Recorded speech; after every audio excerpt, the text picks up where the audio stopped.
Hello, today we will guide you through how to export all emails from Outlook. In this video, we'll use the simplest built-in method to move your inbox out of Outlook. A quick drag and drop that copies every message to a folder on your computer.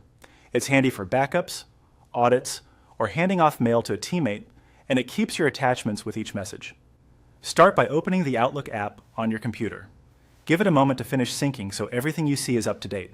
If you use more than one account, make sure the right profile is active.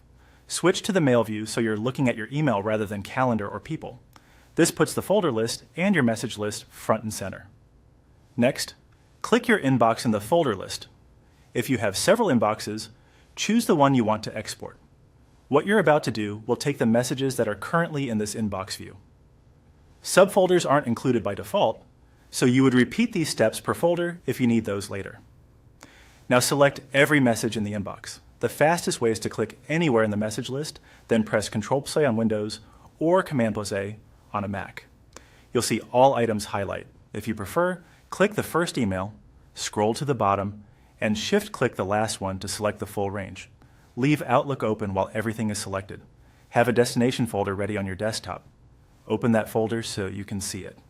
With all messages still selected in Outlook, click and hold on the selection, then drag it over to the Open Desktop folder and release. Outlook will start copying the emails out. You'll see files appear in the folder as the transfer proceeds. Depending on your version, each message will be saved as a .msg or .eml file, and any attachments remain embedded in those files.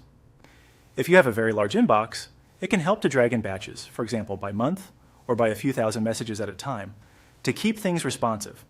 Make sure your computer has enough free disk space and avoid interrupting the drag until it's finished. When the copy completes, spot check a few files by opening them from the folder to confirm the content and attachments look right. That's it. Your emails are successfully exported from Outlook to your desktop folder, ready to archive, search, or share as needed.